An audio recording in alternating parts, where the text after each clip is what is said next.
What's up, guys? Here with you at FC Wonderkid, episode 75. Here with my guy, Breton. How are you? I mean, I'm doing amazing. I was doing more amazing before we got together here because I thought we were going to be able to talk about more things. But then Erling Haaland happened, and we're obviously filming over the weekend. And I think we have to dedicate this whole episode to the wonders of Erling Haaland. Am I correct? No, I'm just kidding. Unbelievable.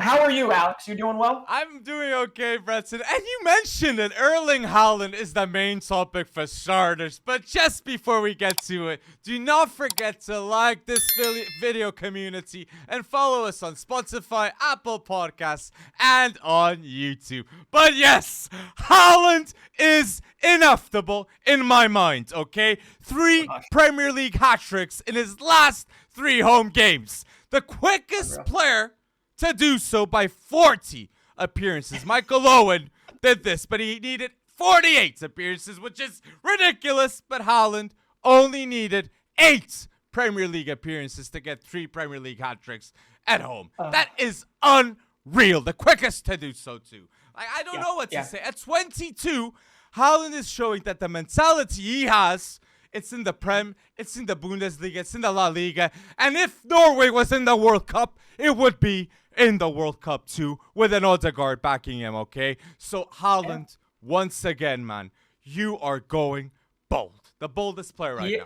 Boldest.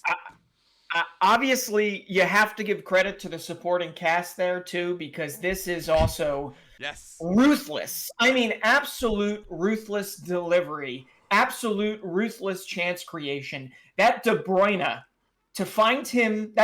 cross to find him at the far post was unreal, okay? And here's the crazy part. Manchester United in this game were completely naive.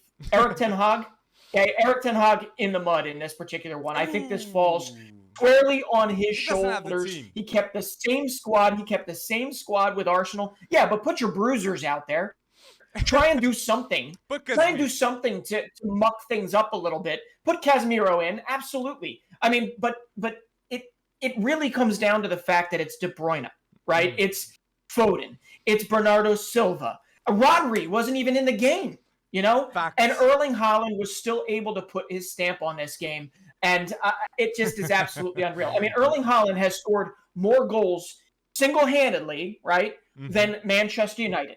He has scored more goals than Chelsea in the Premier League. He has scored double the amount of goals that Everton or Leeds or any of these other teams in the league. He is a one-man wrecking machine, but he is not himself on an island.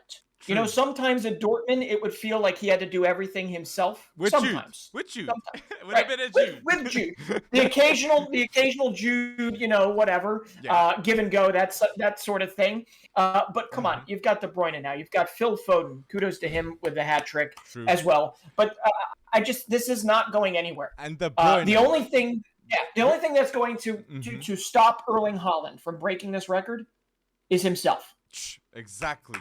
Facts. And I'm going to say this. I completely agree. And it's not Mbappe, Erling Haaland's biggest enemy. It's the injuries that you have just referred. Completely agree with that, Breton. And I'm going to say this. Completely agree, too, that De Bruyne, Foden, Jack Grealish, too. What a game by him. Played really well. But De Bruyne, I have to say, a special dedication in this pod to De Bruyne. That became the all-time leading in assists in the Premier League.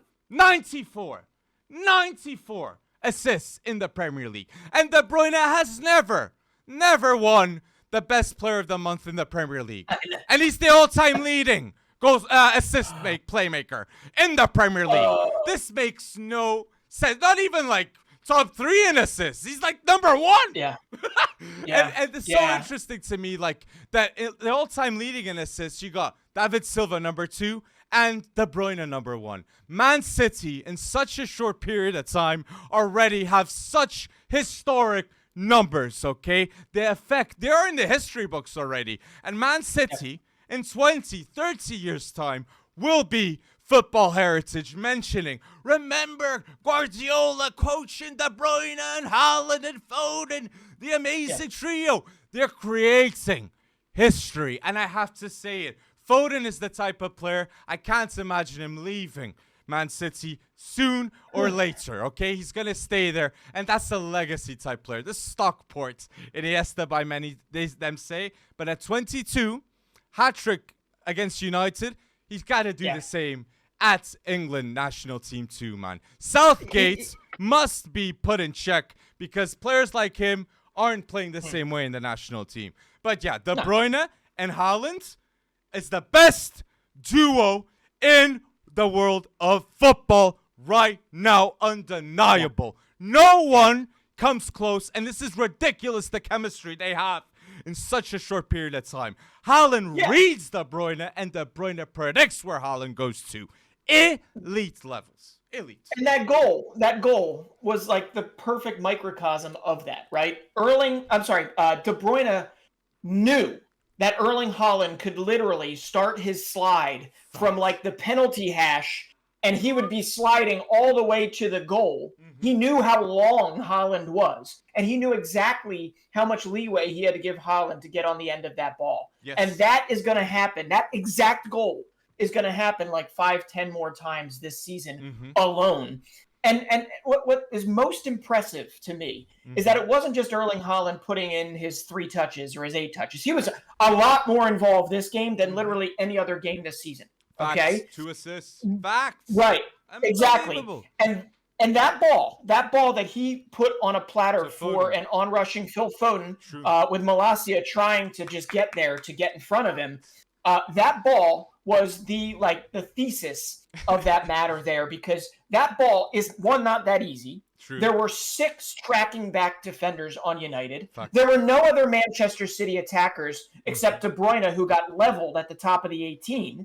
And ultimately, it was Haaland having to deliver that ball strong enough across the box. And it was, man, I did not think I'd be waxing this poetic about it, but it was, Erling Haaland is a whole lot more than people probably give him credit for. Facts. And 6-3 in a Manchester derby, straight off the bat, shows it. And I gotta say this, Guardiola, in this game, he didn't have Calvin Phillips. He didn't have Rodri, that is the starter. And he didn't have John Stones. But masterclass from Akanji at the back, and masterclass from the midfield, playing together without Rodri. Elite combination, an elite movement to anticipate how Man United were going to attack. Great tactics by Man City, because they did cover Rodri not being there. I was shook.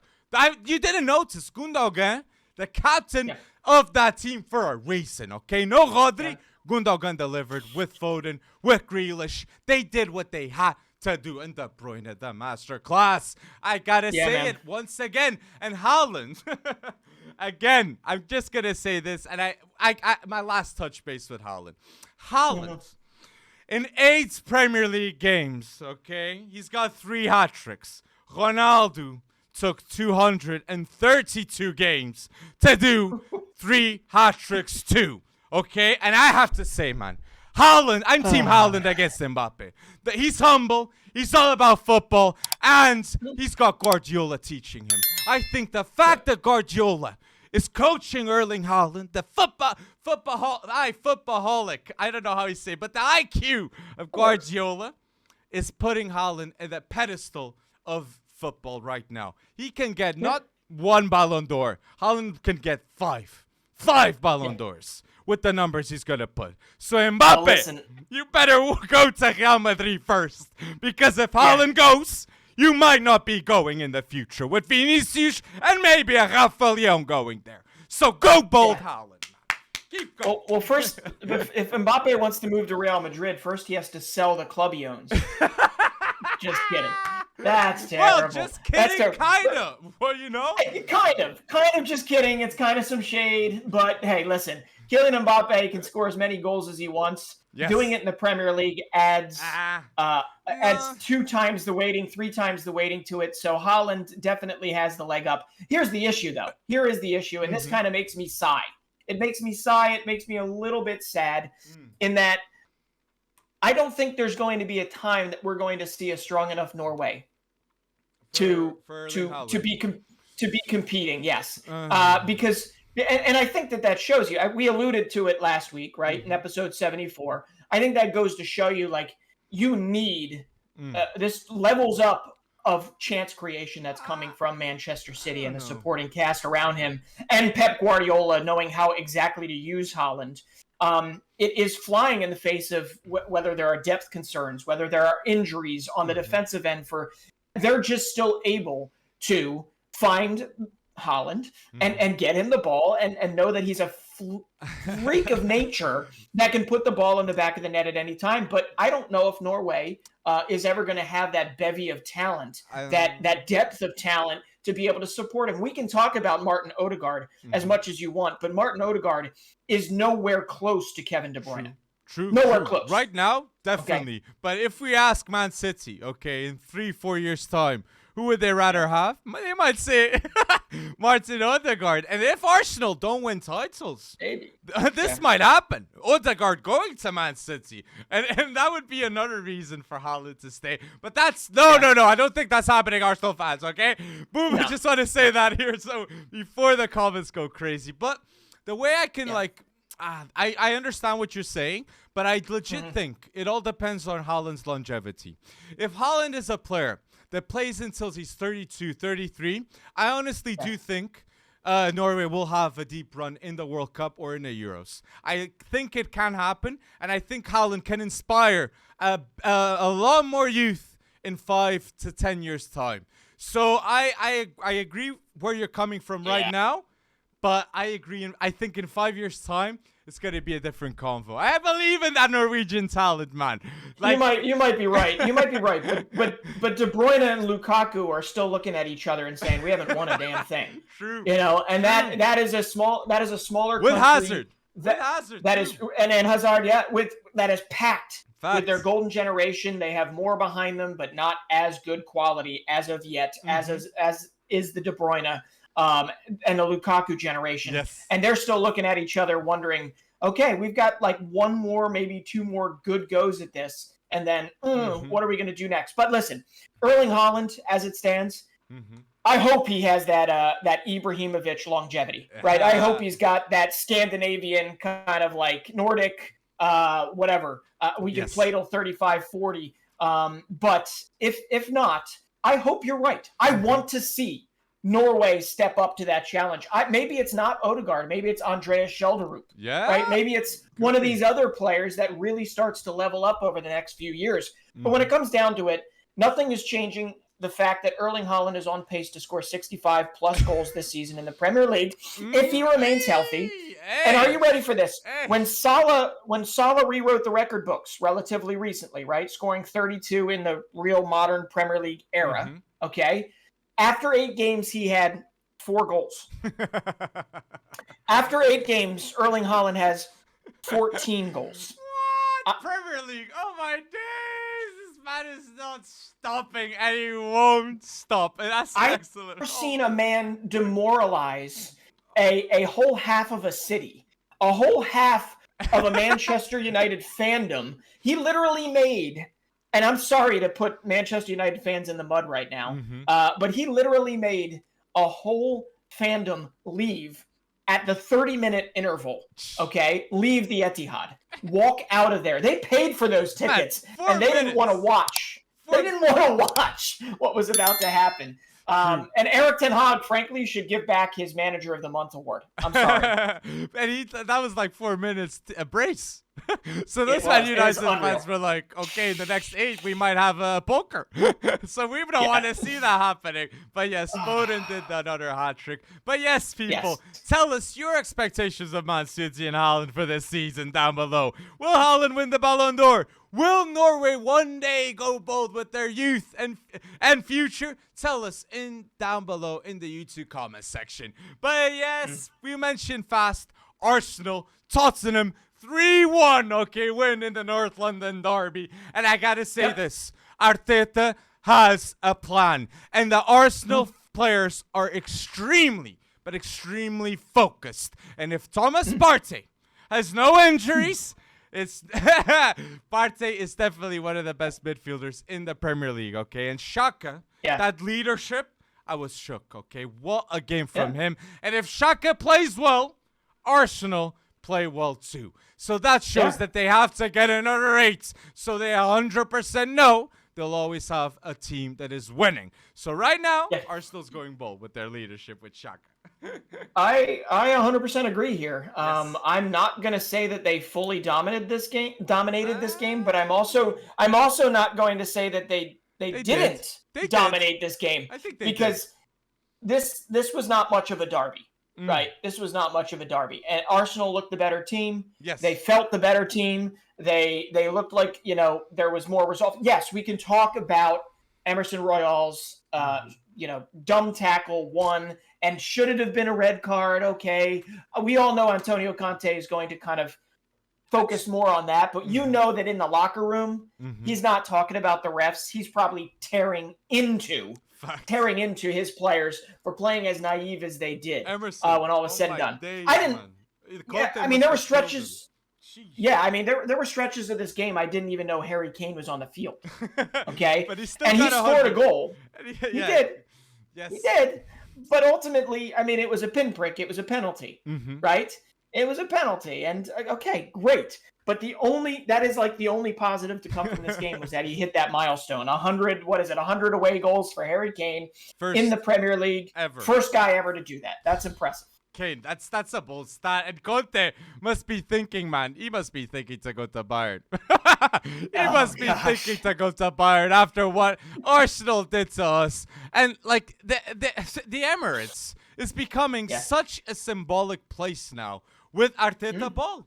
I can see that the players are more comfortable to play at home, and you can see that the fans just love it. And I gotta say, Saliba at 21. I know Ronald Araújo is 23, but he's going to be 24 in no time. Saliba, in my opinion, right now, is the best young center-back in the world. The calmness he has, the decision-making he does, puts him miles ahead of anyone. I think next summer, it should be mandatory target signing for Arteta of an experienced world-class center-back to be next to Saliba and have more competition with Gabriel. Okay? I legit think if Saliba learns even more, we're talking about the best center-back in the world of football. Saliba. In the next 10 years. Okay? And he's 21. The funny thing here is I was about to literally say the exact same thing, and you and I didn't compare that. Now, if you're talking U21, right, out there, if you're talking 21 and younger, who you're comparing him to? Maybe Urian Timber at Ajax. You're comparing him to Josko Gvardiol at Red Bull Leipzig. And they're great players right now, but, Saliba is obviously... come on. Manchester City can score as many goals as they want against United. But it doesn't change the fact that Arsenal is still leading the league right now. Facts. And William Saliba is, I agree with you 100%, the best young center back in the world as it stands. I just have to ask you this. Is he a surefire 100% starter for Les Bleus at the World Cup? He's going to be in my team of the World Cup, 100%. The levels he's showing at Arsenal, he's improving. He's improving. And at Marseille, he was ridiculous at OM, okay, in Liga. Yeah. I was already saying he was world-class there. But now, at the Premier League, he's overshadowing a player like Virgil van Dijk. A player like the best in the Premier League. So I got to back Saliba. I got to back Saliba. And another piece that happened was Emil Smith-Rowe is going to be out until late December. But Arsenal fans, don't worry. And I think some of you are going to back me. Fabio Vieira is here. And I predict that he's going to be a lot more involved with Arsenal after that goal. And after getting more and more minutes from Odegaard. Odegaard's going to start, but Fabio Vieira is going to impress this season many times. You need an overall top squad, and Fabio's going to show that he's going to be a great playmaker in the next 5 years at Arsenal. I have to say that. I have to. I'm not going to disagree with you because every time he's on the pitch, he looks the part, and I obviously remember him last season for Porto. So I just think to go back to something you said previously, you said Arteta has a plan. Yes. And it really did scream like he had a plan in this match, and how you knew that was the pressing seemed to be on point. Like there was not a moment that went by that Tottenham's players were not getting harried, right? They weren't getting, a knee to the butt. They weren't getting a little scrape of the calf. And like literally something that United should have done against City and they didn't do at all to like set a physical undertone to the match. And it was the Gunners really did seem to kind of get around that and see that as the way to make Spurs make mistakes. And that's exactly what they did. So that is a plan. I agree. And sometimes it doesn't work, but you got to give credit where credit's due. Xhaka, not just Saka, Xhaka and Partey were phenomenal on the day. Fact. One. And this is less so part of the plan, but Gabriel Jesus is just a menace. Fact. He's an absolute menace. Like signing of the season next to Haaland. Yeah, so far, yeah. And the two strikers, and like Man City let them go, and he still get the signing of the season with Haaland. What decision making? Oh my days! Now, and if we're looking for positives for both of these losing squads in some very highly consequential derbies, Manchester United, it was only one game. Tottenham, it was only one game. You got to learn from it. You got to come back, and you got to be the one setting the tone. But as of right now, Manchester City, Guardiola, as always, they have a plan. Treble. Arteta, Treble. Arsenal, they have a plan, and I'm interested to see where it's all going to go. It's true. Arteta with a plan, and I love that you touched base with Gabriel Jesus because there's a mad stat that Gabriel Jesus has that is whenever Gabriel Jesus scores in a game, he's never lost. He's never lost in the Premier League. In 51 games, he's got 63 goals with zero losses. So that's one hell of a stat that shows when he's focused, that he said a lot of times to his teammates in that game against Tottenham, he doesn't lose. And I loved to see that. And you said another thing too, and I gotta say this. This is something that Tottenham have to fix if they're gonna go this next level. As I think Arsenal are above Tottenham, no denying, as a team. Yep. And City, definitely no denying. And it's because they don't need to rely only on Harry Kane to produce goals. Like, Harry Kane is the playmaker in midfield too. They need someone to produce and create goals from the midfield. And whenever Kulu isn't there, or whenever Kulu isn't playing well, everything goes down. So they need more options, and so that's why a Dybala would have been good this summer, but with Harry Kane, that's why he's gonna leave. He needs more options to back him, like Haaland has at Man City. And the funny thing is Harry Kane has 7 goals this season in the Premier League, which for all intents and purposes, after 8 games, that is amazing. I mean, as I mentioned previously, Mo Salah only had 4 when he went for 32. But ultimately, Erling Haaland has 14. He has double the amount of the guy that's second behind him in the goal-scoring charts. And they are not reliant on Erling Haaland at all, which is really, or as much as Spurs seems to be reliant on Harry Kane. Exactly. The best thing, to be honest, that could happen for Spurs in the future, and this is going to sound really, really wrong, is Harry Kane gets injured. Because then guess who starts scoring the goals? Son and Richarlison. Son and Richarlison, exactly. And you might recall that's what happened during that little. But they won't win anything. Is he going to extend? No, they won't win anything again. And I don't know. Maybe you're starting to feel threatened. Hey, your prediction. Your prediction. Give me a cup content. Give me a cup content because Kane definitely won't stay if you don't win any cup this season. Oh my days! But you think they won't get a cup? Yeah, I don't know. And I'm worried. I'm worried about the form of one player on that team. Who? Cuti Romero. Cuti Romero, since he has come back from injury, has not looked next to him very good. Yeah, I wasn't sold out with that Langley, man. You know what I mean? Yeah. Cuti Romero. Yeah. I understand, but he must.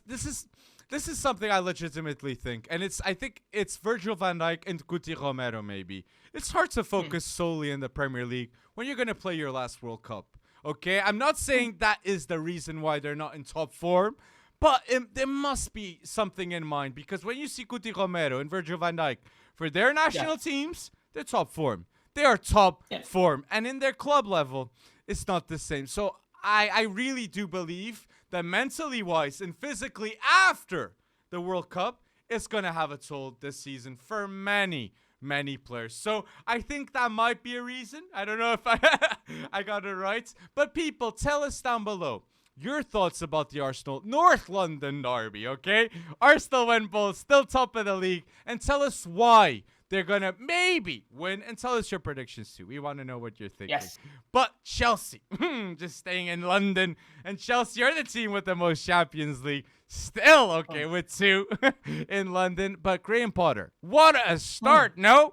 Trusting Conor Gallagher, getting that worldie. Like, Conor Gallagher must be happy that Graham Potter is the Chelsea coach. And for sure, Christian Pulisic is very happy to have Potter doing that magic on the field.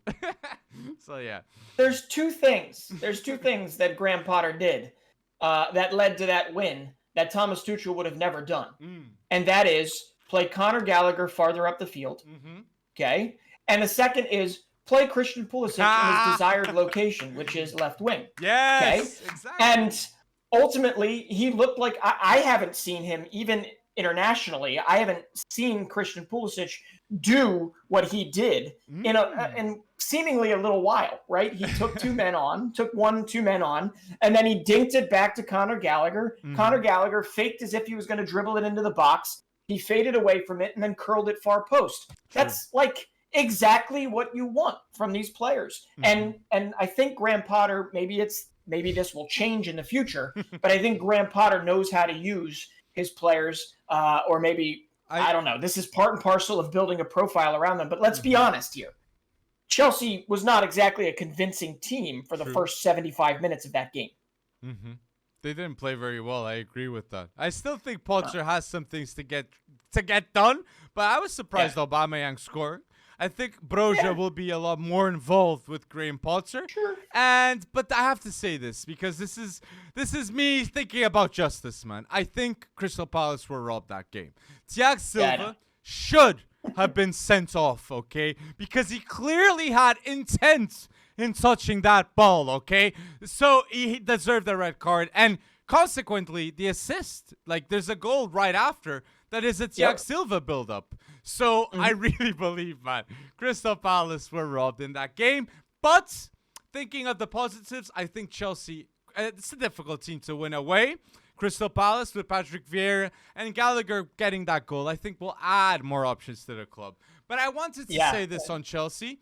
Nkunku, man, you guys were exposed, okay? And I got to say, what a transfer that's going to be, man. Nkunku to Chelsea makes a ton of sense for the Frenchman. And he's going to be that inside forward, the man to score the goals. He legit can be an icon in London, Nkunku. And that's what he needs to start in the French national team. So for Nkunku and Chelsea, man, if they manage to get a double swoop of Vardiol and Nkunku, like, oh my days, man. What a way of doing business next summer. And for 60 million, Nkunku is a bargain. 100%. Right. And for those that can't quite process Nkunku or they don't watch Red Bull Leipzig, the man has 63 goal involvements in his last 64 games. Okay? And Leipzig, obviously, while they've been underperforming, they've been a little slow. Hey, they play Champions League ball. Nkunku does it in the Champions League as well. So for those people throwing shade at whether it's Mason Mount or whether it's whoever on Chelsea, there is no way you can come back and say Nkunku is not an upgrade to what Chelsea already has. Better than Sterling. It is just amazing. Yeah, like we just have to come back and say Todd Boehly, while he might miss hits sometimes, he is not messing around as owner of Chelsea. He is not messing around as owner of Chelsea. They're going to hit some minimum fee release clause. It's going to be like 55, 60 million. They're going to be able to, he's already apparently passed his medical, and Christo Nkunku will likely be at Stamford Bridge next season.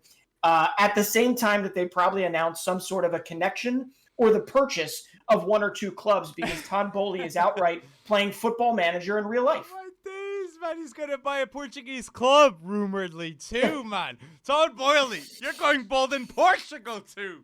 Like, oh my days. But it's the right place to buy a team, I'd say, with developing football we have here. Oh my days. But I wasn't expecting how involved Todd Boehly is. And I just want to say this. He did suggest that all-star game of the North against the South of the Premier League. But they had some rethinking. And the subject now is the Premier League versus all the other leagues. So the Premier League. Who said that? Who said that first? You.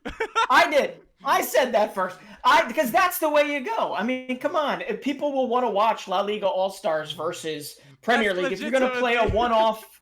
But if you're going to play a one-off fundraiser, I know Jurgen Klopp's not a fan. I know a bunch of these coaches and these people that have been in the league for years are not a fan. But if you're going to play a one-off, that's the one that's going to sell, is it not? Facts. Come on. Premier League. Lewandowski versus you could make some really phenomenal all-star squads. Lewandowski versus Haaland. There you go. Mbappe versus whoever, Foden and De Bruyne against Salah, Vini. Oh my days! So and Alex, let's step it up a notch. Let's do a Wonderkid All-Star game and raise money that way. And the Wonderkid All-Star game, you raise money for all the academies, all the way up and down the football leagues, right? Well, you give it out. I mean, come on. Who wouldn't want to watch U23? Foden wouldn't play with the U23 All-Stars. But, who wouldn't want to watch a Jacob Ramsey versus a Jeremy Pina, right? I can think of better ones. I was like, what? I'd say, who wouldn't want to see a Jamal Musiala versus Pedri? Yeah. No, Jamal Musiala teaming up with Pedri. Yeah. But we got to think more about this. But definitely an all-star game of Wonderkids involving Pedri, Musiala, Camavinga, all this youth that is going. Saliba 21. If there was an all-star game with all these players, it would be one of the most watched games of the year. No doubt. Well, and Todd Boehly did hint. And you hinted that they needed to modify it. It's true. Go check the team community. Definitely. I toot my own horn, but I did mention that. But listen, let's get back to the Premier League, because otherwise we're going to spend a whole hour on this. The funny thing is we talked about Chelsea, we talked about Arsenal, we talked about Manchester City and their bold performances. Amidst all of this, there was a debut. Okay, there was a debut for De Zerbi, right, the new Brighton boss. Exactly. And amidst all of this, getting overshadowed by Phil Foden and Erling Haaland's hat trick was a certain Leandro Trossard. Okay, and I think this kid, he's not a kid, he's 27. But he deserves so much more credit than what he is being given at this moment in time. He is not as flashy as a Haaland or a Foden, and he's not going to sell shirts the same way he does. But this guy has been absolutely instrumental to Brighton. True. He literally went to Anfield. Leandro Trossard went to Anfield and became the first player since 2009, since Andrei Arshavin, to score a hat trick at Anfield. They should have held on for the win, but Liverpool came roaring back and they at least escaped with a point. But Leandro Trossard, I think, has 6 goals already this season in the Premier League. He's up there on the charts. He's doing everything he can. He's playing well for Belgium as well. I just think this guy deserves a whole lot more credit than he gets. And he did not start out well in the Premier League. He did not start out well, okay? And he has now since become part and parcel of what Brighton stands for. He'll play at left back if he needs to. He'll play wherever you tell him to, and he will get something done. So, I know we talked about Haaland. I know we talked about Foden, but give Leandro Trossard his just dues because, man, does he deserve it now. Facts, I completely agree. And since 2009, that is facts. Arshavin, too. He went bold at Anfield, and Trossard made a field day, man. What a game by him. And Klopp must be thinking, I got to sign this man next window. He's the type of player I could see Liverpool getting maybe. But I got to say, too, the clear effect of Luis Diaz for Liverpool was notorious. Luis Diaz came on, the whole team changed. And that super sub role for Luis Diaz is unbelievable. But the midfield looks so focus, and the defense too. This Liverpool squad doesn't look like they're prepared to go against Arsenal, okay, next fixture. Klopp justified saying, I don't know how Brighton were going to play, new manager, like expectations, but like, you're at Anfield. You want to win the Prem. You got to win this game. New manager, he didn't prep as much as you did, you know? So I think there's a clear fatigue at Liverpool, and a lot of players are having an effect of playing the whole season. 4 competitions. Like, they were in the 4 competitions. How long? Liverpool last season. So, yeah. Yeah, I mean, they played every game available to them, and it seems like it's paying its toll. But you mentioned Luis Diaz in that run back to escape with a point, if you will, for Liverpool. I don't think Jurgen Klopp came into this season saying Roberto Firmino is going to be my best player. Okay, he's got 5 goals, 3 assists in 6 starts this season, or 6 matches in the Premier League so far. And I don't think Klopp re-signed Firmino to play this type of an instrumental role, because he is the only reason. He is the only reason they're not further down in the table as it stands. And I think you got to give Firmino a little love, because that was, he's already matched his goal involvement total in 6 matches from all of last season. Now, last season was injury shortened for him, but this man, give him some credit, because it's not exactly that. I understand the media in England can be absolutely ruthless, but Trent Alexander-Arnold is not doing himself any good service the way he's playing for Liverpool as it stands. But okay, but you said this, like, you can't win the Prem if Firmino's the best player on your team. You just can't. Yeah, I know. It's impossible.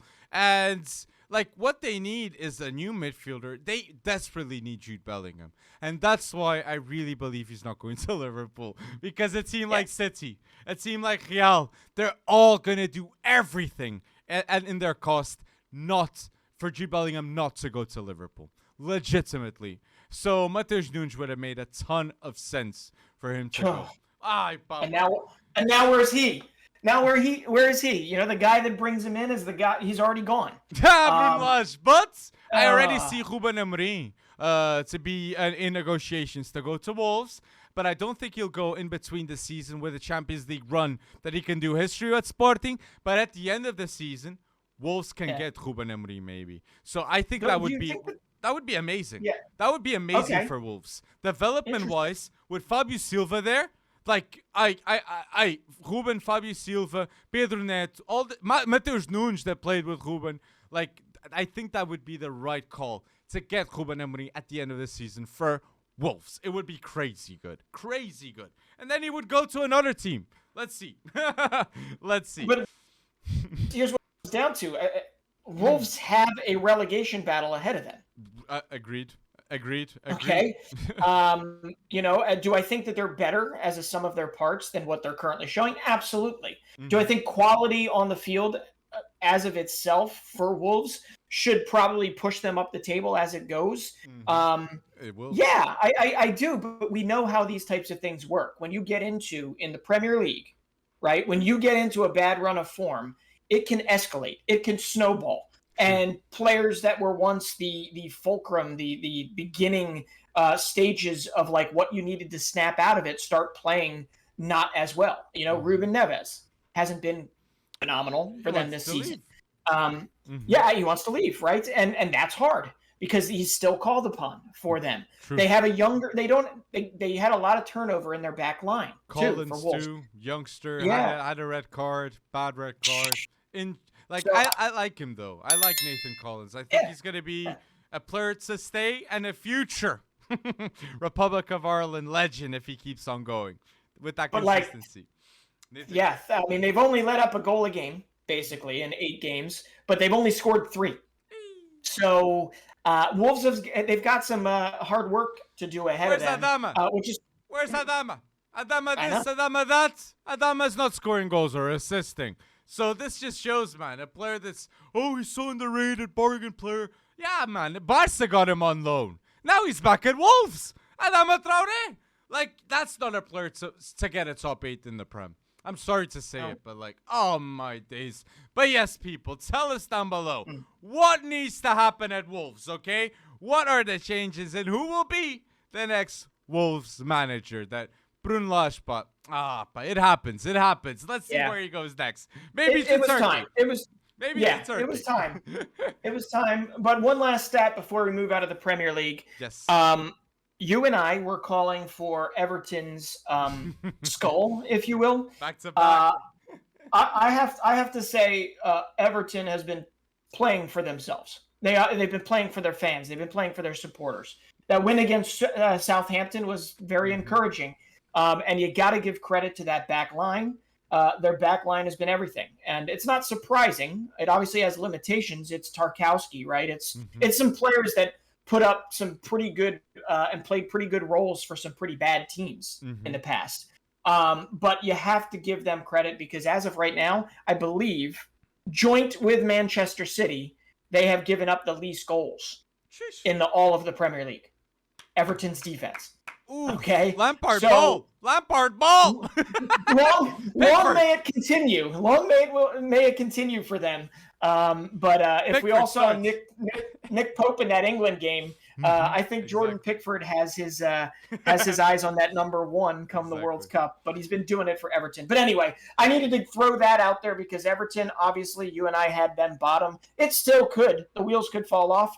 But as of right now, that defense has been keeping them in every game that they've been in. So Facts. And I just want to say my last shout on the Premier League is a shout to Newcastle for doing amazing business, in my opinion. And they went to get one of the best Australian youngsters, okay, right now, Garankuol, that is a bold youngster with elite potential, and it shows that Newcastle is going to be great on the field and off the field with the decision making. Newcastle shows the same patterns as Man City in these decision makings off the field. Getting Bruno Guimaraes, getting Alexander Isak, maybe overpriced, but long term it's going to make sense. So I just want to give a shout out to Garankuol and seeing the match with the Geordie fans, man. That's the way it's supposed to be. 2004 Talent 2, man. Watch out, okay? Isak and Garankuol, they're going to go bold. Go bold. Yeah. Well, I want to give a little love to Miggy Almiron, too, because that goal against Fulham was... Yes. That was what a goal. Beautiful. What a goal. That was beautiful, and they have revived that man. I got to give that to Eddie Howe. Yep, Miggy Almiron is the guy that started the ball rolling with all these transfers coming in and out of MLS. And it is good to see him still playing a role for Newcastle, even as the new signings come in. But ultimately, come on, there are some other leagues here. We spent a lot of time with the Premier League because there were some big derbies this weekend. But where do you want to go next? Don't forget to like this video if you're enjoying until now. And we're going to talk now Bundesliga, man. We're FC Wonderkid, and something crazy happened. And it was Jude Bellingham at 19 became the youngest captain ever in Dortmund history and in the Bundesliga history. Bellingham is showing levels, and no surprise he's going to leave Dortmund for 150 million next summer. They just bought him for 25. So elite development, and what a great job by Dortmund and Jude. Okay, they didn't win against Cologne, but that's one hell of a start. That's one hell of a start. Yeah, and unfortunately, that's I think these types of results are what is saying to Jude that he is going to be definitely moving on next season. Anyone that thought that there was a shred of doubt, in 2023, Jude Bellingham will be in a different jersey. Now where? What it comes down to, we now think pole position, right? In pole position is Real Madrid. But then you think about all the good players that they currently have and who they got their eyes on. Tchouaméni, Camavinga, Jude Bellingham. Like, I don't know. Who starts? Yeah, Valverde has to go to the winger spot. Like, and Ancelotti likely won't be in his role next season, right? I mean, the whole point I think was for him to step down at the end of the season. I could be wrong about that. I thought I read that somewhere. But come on, I mean, Jude Bellingham, youngest captain in Bundesliga history, youngest captain in Borussia Dortmund history. Absolutely amazing. And then I got thinking, like, this guy's 19 years old. What is it with the age of 19 right now? I mean, this is the most stacked age group that I have ever seen, maybe. I mean, we're looking at Jamal Musiala, who we're going to talk about next. Mm-hmm. We're looking at Pedri. We're looking at Eduardo Camavinga. We're looking at Jude Bellingham. If he wasn't injured, we'd be talking about Florian Wirtz. We're looking at Gavi, 1 year old. Ansu Fati. Ansu Fati is 19. And if you go the step below, you've got a bunch of other 19-year-olds like Harvey Elliott and Musa and Livramento and Cherky. But come on, those 5 players all at the age of 19, football is going to be good for the next decade. And plus midfielders. Midfielders. Yeah. It's like, how good are they, man? And it's crazy too that England national team youth, national team youth teams had Jude Bellingham and had Jamal Musiala playing together a couple of years back. So those two are now worth more than 200 million, and they were playing for England. And now just Jude is starting for England. So Jamal Musiala, what could have been at England? But for his development, it's not looking bad, okay? Because he went bold. He went very bold against Leverkusen with 1 goal and 2 assists, Jamal Musiala. And this season, at 19, he has 11 games, 7 goals, and 5 assists. He is one of the best players in the world right now in form at 19, Musiala. So he's outperforming Muller. He's outperforming Muller. Yeah. And I'm gonna say it right now, and I think you're not going to like this. But out of all those 19-year-olds I just mentioned, who, including Pedri, I'm gonna say it. I think Jamal Musiala has the highest ceiling out of every one of those players. This kid he's got drippy dribbling. He's got IQ. He's got height. So he's going to build out over time and become a little more dominant physically. Not that he's dominant now. He's got versatility. He can play in a various smattering of roles. But Jamal Musiala, to me, right now, has the highest ceiling out of every one of those 19-year-olds we mentioned. And that is Pedri. That is Camavinga. That is Wirtz. That is Bellingham. Okay? That is Ansu Fati. But Jamal Musiala is doing it right. He is taking that step up in a season that Bayern absolutely needed somebody to step up. And it's great. I agree. In terms of goal involvements, I think Musiala will always be the best out of those 5.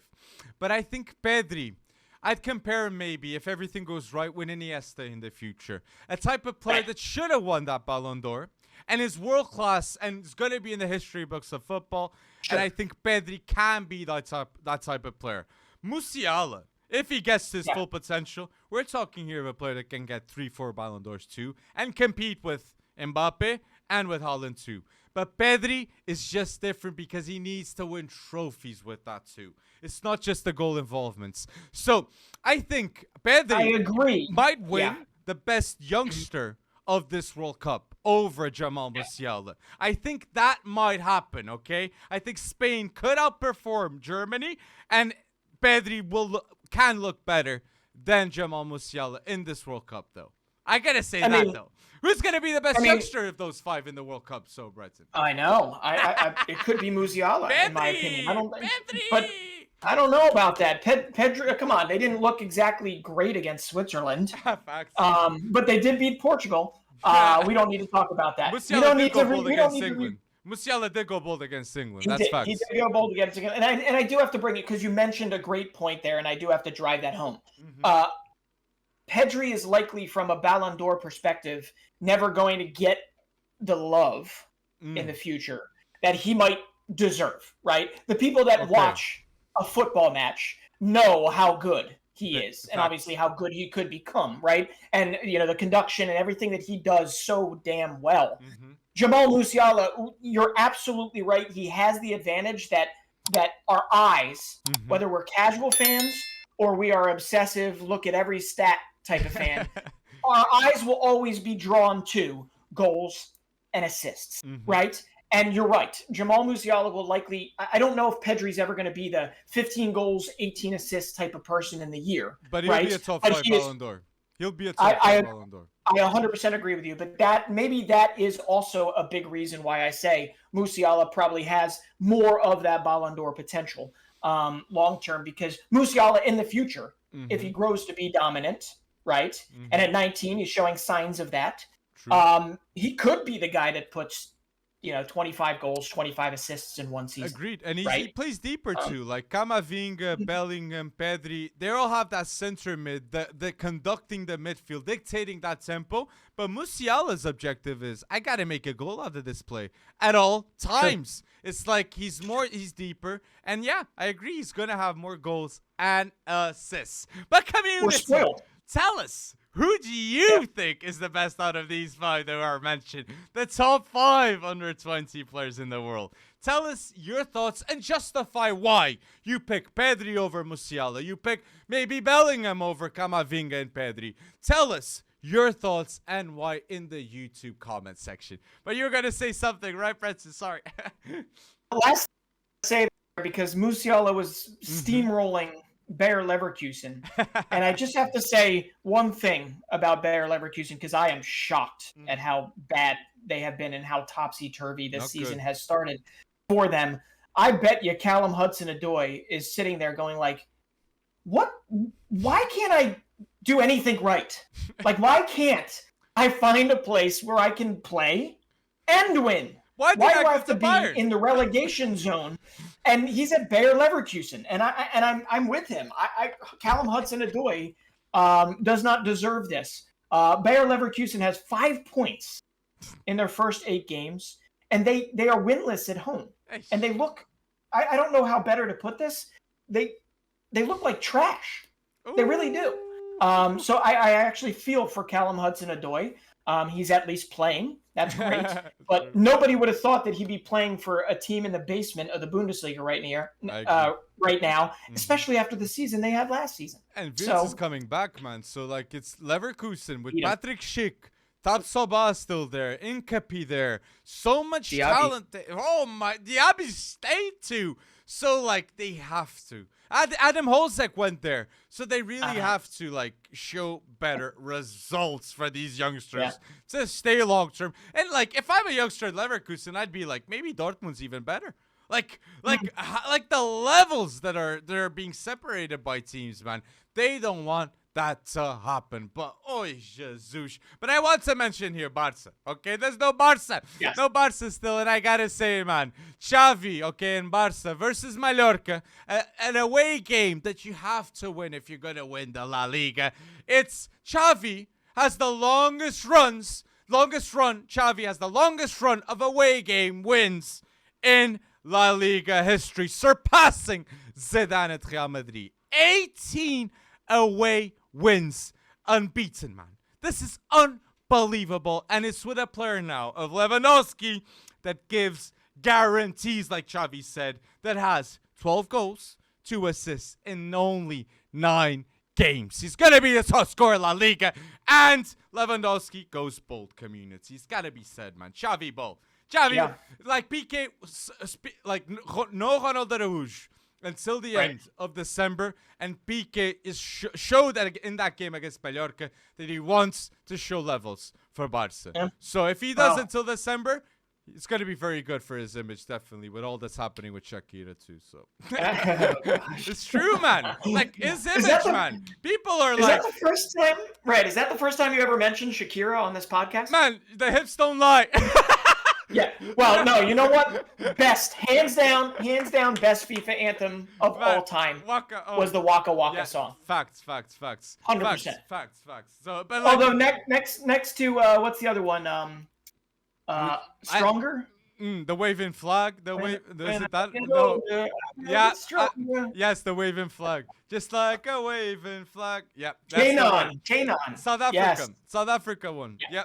Yep. Best, hands down. But Shakira, that was levels. Yeah, that was bad. That was levels. We don't need to get into those details. Those go way Shakira, now. But yes, Barca, man, they're gonna win La Liga in my opinion. Going back to football. Okay. Well, I understand. 100%. You're right. That is one of those wins. It goes beyond. You have Lewandowski for those reasons, right? Exactly. Because they're gonna have their depth tested. And they already have had their depth tested this season. And you're going to need somebody to break that deadlock, and who better to have? And all those people out there that we're saying Lewandowski only scored in the Bundesliga because it's a farmers league. Are you calling La Liga a farmers league now? And Haaland in the front and too. Haaland in the Premier League. Apparently, every league is the flipping farmers league. But Bayern did win the Bundesliga 10 times in a row, though. And Haaland didn't manage to beat them. Like, you can already say that, man. You can already. True. So it says like Bayern have elite organization, man. It's just ridiculous. Ridiculous. But just my last thing with Barca I want to say is like, Busquets, okay, has only missed 14 games since 2008, okay, in his career at Barca and for Spain. He's played 824 games at club level and for his national team. So Busquets, one of the most 100% midfielders, underrated midfielders in the world of football. Since 2008, only 14 games due to injury. Like, and he's not the most physical type player. Like, he's a tall individual. Just shows how much he loves Barca and Spain, man. So one of the smartest players of all time. Facts, Busquets. Facts, Bretson. All my days, so facts. He can be a manager. I couldn't be surprised if he's a manager. Like, who says who's gonna go against him? Xavi and Iniesta didn't. No. But I think he's he's got a nice little adventure in Miami waiting for him. I've heard about that. MLS is knocking. We'll see. But hey, before we move on from La Liga, I mean, there's a lot of other results to talk about, but I really do want to give a shout out Athletic Bilbao. They're like 5-1-1 to start the season, maybe 6-1-1. And a lot of that is 20-year-old Nico Williams, not Inaki Williams, the Iron Man. It is Nico Williams, because he has had one hell of a September. All right, you ready for this? He scored his first goal in a match with his brother at the same time. That had not happened in their career previously. He then got his first call up to Spain. He then debuted for Spain. He then assisted the match winner against Portugal to find their way into the Final Four of the UEFA Nations League. And then on top of that, he's got 3 goals, 1 assist for Athletic Bilbao in La Liga play in September with a 3-match winning streak. And I believe they're in 2nd or 3rd place right now. 3rd, right behind Real Madrid and Barcelona. So kudos to Bilbao. If people don't follow Bilbao, they probably need to go back, and if you play Football Manager, you know that they have a small subset of players. They only go for Basque players from the Basque region, the Basque country of Spain. So they are not pulling in people left and right. So when they are good, it's solely because of the players that they developed, and it's very impressive. And Nico Williams, I think, is one that could sneak his way onto the Spanish roster. What do you think? I think so. And in the World Cup, they need goals. And if Nico's doing that, Fati, come on, score those goals too, because Spain can't rely solely on Morata. And if they do that, they definitely won't win the World Cup. So only if Pedri's scoring goals too, like he's a De Bruyne. So that would be the only way. But I completely agree. What a great shout out to Nico Williams, man. Facts, going bold with Bilbao. Love that Basque fact for the listeners, because they do that. Laporte was there. Like, the amount of players that came from there, from the Basque region, just shows that they breathe football in Spain, okay? And development football, in my opinion, I know Portugal is unbelievable, but in all sports, I think Spain is the best in development in sports. Tennis, basketball, football, Real Madrid, La Masia, La Fábrica with... La Masia con Barça and La Fábrica with Real Madrid. I think the Spanish academies are just the best. They're perfectionists. So... You're probably like, what? Come on. Nah, but it's Spain. And we're 2, man. One French. We're 2. I'm joking. I believe in football, we're definitely top 3, man. In my opinion, next to England. Jeez Louise, those academies went bold too.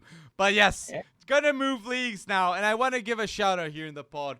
Last shouts in the pod from my end. Got to go in Serie A because a lot happened there that I gotta touch base. And Rafa Leão, 100, 200, 300% is the best player in Serie A since last season, okay? The MVP is coming this season too, and 1 goal and 1 assist this weekend to save Milan against Empoli showed that he has that clutchness, different gravy. And I said it, if AC Milan don't give a huge extension to Rafa Leão, there's a possibility of Real Madrid in 3 years' time having Vinicius, Rafa Leão, and Erling Haaland starting in front of Real Madrid. And that is a bold scenario. Bold, considering that midfield too, man. Boy, yeah. No, it makes me sweat just thinking about it. No, yeah, I 100% agree with you. That Leão and his role in that final minutes of that game was exactly what AC Milan needs if they're going to repeat as the Scudetto winners, because it looked like that one was heading for either a loss or a draw. And Rafael Leão, I mean, they're going through a little bit of an injury crisis right now. Their top goalkeeper is out. Theo Hernandez is out. David Calabria went down. Simon Kjaer went out. Alexis Selemakers went out with injury. I mean, they got smacked across the face with injuries during that game. And Rafa Leão, he had that cheeky chip. It was a great assist. It was just, It's just of Ronaldinho. That remind me legitimately of Ronaldinho. That Rafa Leão. Yes. It's like it's just criminal the way he does it too. It's just that it's saucy. Well, I gotta say, if Rafa Leão is the best player from the beginning of last season, there is, and I agree with that. I agree with that sentiment probably completely. Okay. Gotta start for Portugal. If there's an early candidate for the beginning of this season to probably next season, and I'm looking into my crystal ball to tell you who's going to take that Rafa Leão identity from him, because we know probably Rafa Leão, leaves. We'll see. Yeah. It's got to be Kvaratskhelia, because he did it again. I mean, he scored again, and it was a nice goal. And Napoli ran over the whoever the hell they played. But 5 goals in 7 Serie A starts. I saw that game. Yes. Good game. The Kvaratskhelia, man. I mean, 5 goals in 7 Serie A starts. Napoli's at or near the top of the table. He had 6 goals and 5 assists in 9 UEFA Nations League games for Georgia. I just gotta say it, this early day impact, this is not generally what you see. You see a transition period. You don't just come from Russia or come from, playing with your hometown team of Dinamo Batumi in Georgia to beasting defenses on the Serie A level, unless you're special. And he's special.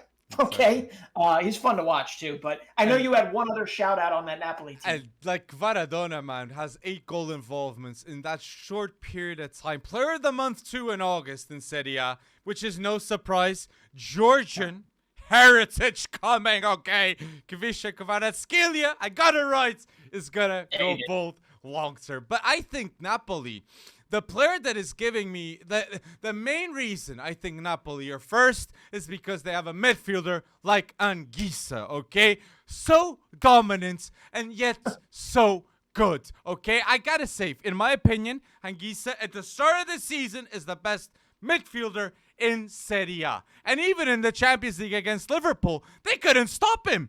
He was unbelievable. And I gotta give a proper shout out to him. Passing, physically, aerial duels, decision making too. You'd expect him not to be the best dribbling, but he is a baller dribbling wise and making those calls off ball too.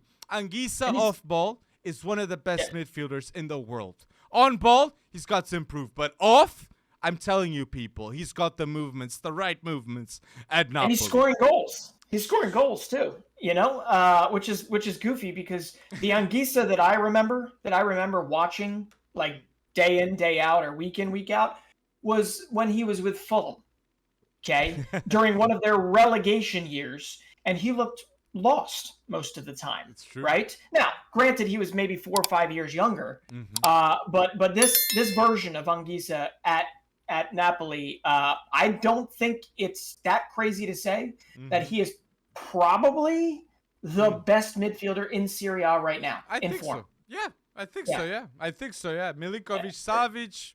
Yeah, I think he definitely has a shout. But, if Di Maria was scored showing 2 more levels for too. Lazio. Oh, yeah. So I agree with that. I agree. But there's another player I think should be in the discussion of best midfielders in Serie A. And it's my last topic in Serie A, that it is Mourinho showing levels outside of the stadium and still getting that win, comeback win against Inter. He went bold, and his players like Pellegrini, mad underrated, okay? Mad underrated, and he did what he's got to do. And I was shook, man. Dybala too, man. Dybala is one of the best transfers, okay, this season. Definitely in Serie A, because he's got 7 games, 4 goals, and 2 assists. Dybala must be called up for the Argentinian national team with the levels that he has at Roma. So I'm loving what I'm seeing, and Roma must be considered a top team in Serie A this season, and Mourinho ain't holding back. Even outside of the stadium, he ain't holding back. But Allah. Well, I mean, if you're going to shout out Roma, then you got to shout out Lazio too. And that Roma-Lazio derby, that capital city derby is going to be one to watch, because Lazio is also near the top of the table, while Inter Milan and Juventus are in the mud as it stands. But I believe that derby is on its way up. And I can't wait. I can't wait to see it. All at the Stadio Olimpico. I have been to Stadio Olimpico. I have seen Lazio play there. I have seen Roma play there, and I'm going to be extra excited to see this one, because they are both looking good this season. It's good both stuff, man. Good. Mourinho ball, Mourinho ball, and Tammy Abraham, man. I'm not surprised if Tammy is going to go to Chelsea next summer for 18 million, because in 2 seasons, what Tammy Abraham's done, it's going to be a bargain to get a striker like him, especially English, for 18 million. So Todd Boehly, expect 18 million to leave in the summer. The bank account to get Tammy Abraham. Oh my days. Well, I think we did a good job playing the rounds there. You got any other shout outs here? I'd say my last shout out would be to Pedro, okay, of Flamengo, that scored a hat trick in 5 minutes. 5 minutes. That's why Tite called him up, to get a chance to Brazil.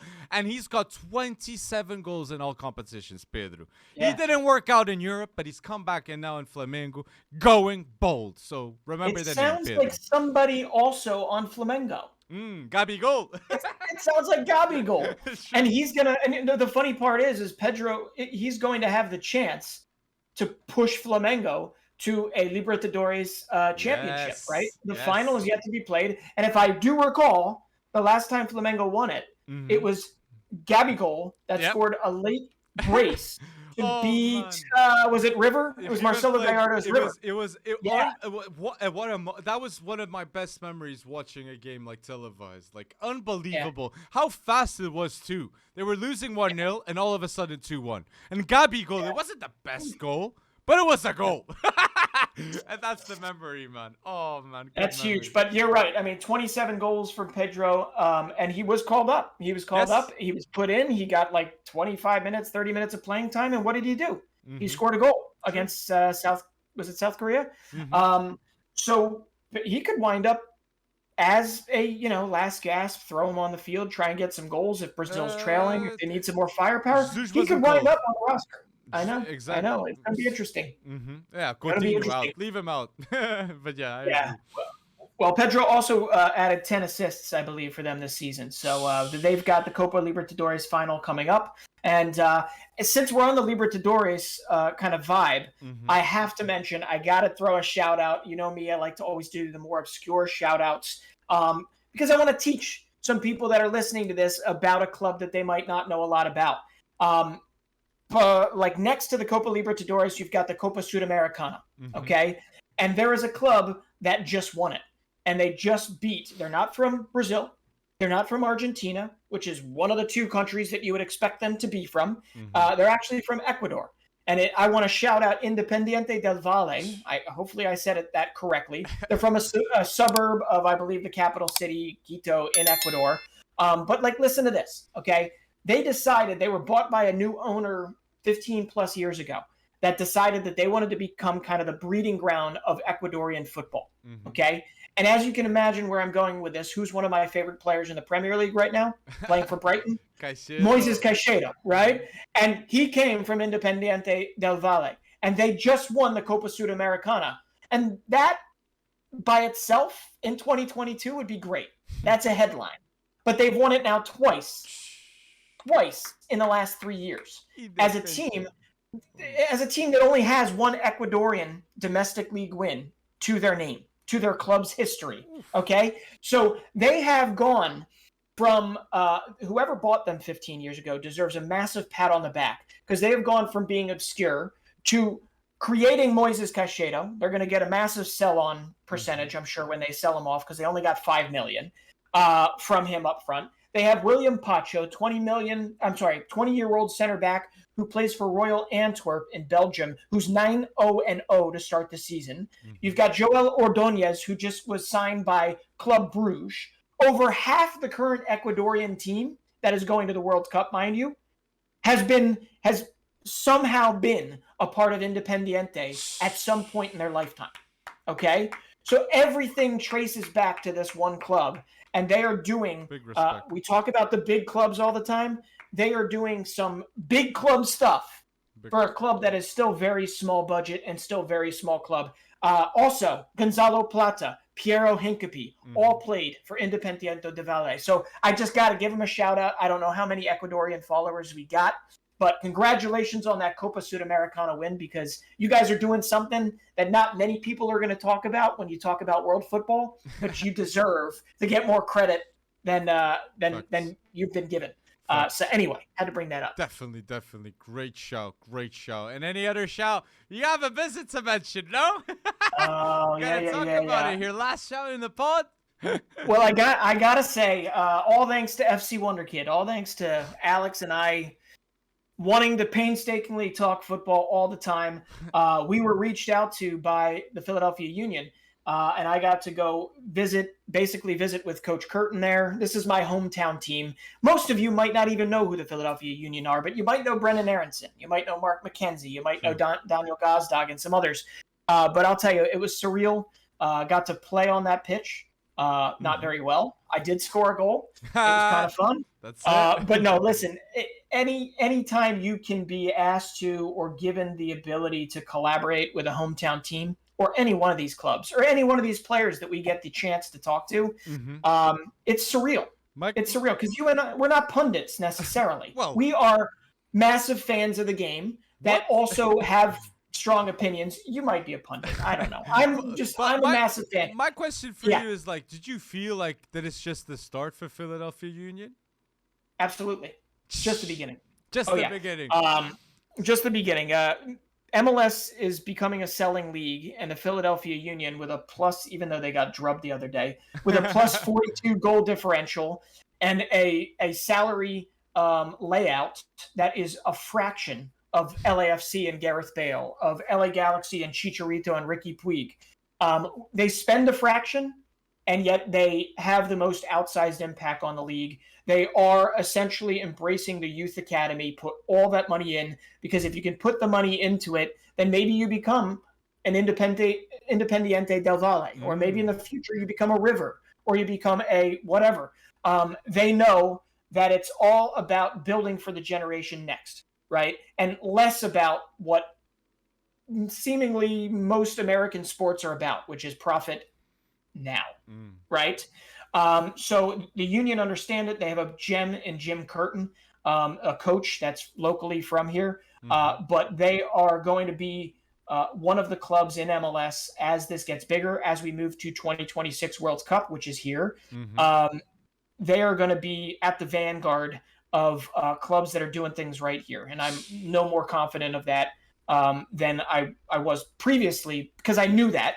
But just seeing what they've got going on there, it's very, very encouraging. And anytime you and I can be invited to go look at and meet the people that run these clubs and meet some of the players, you can't help but root for everything involved. Reach out, clubs, please. If you want us to pay a visit, and just put it in the comments, man. Go bold and tell us, man. We got info in the description.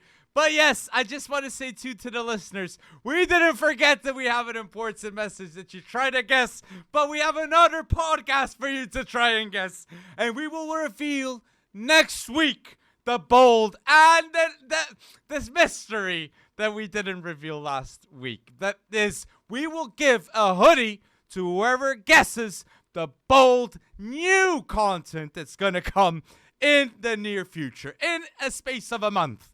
Try to guess it and put down below in the comment section. If you listened until now, thank you, community, for going bold. And please do not forget to like this video and follow us on Spotify, Apple Podcasts, and in this platform on YouTube, okay? Go bold, and thank you. Thank you for hearing another Bold Podcast, episode 75. Thank you for going bold, community.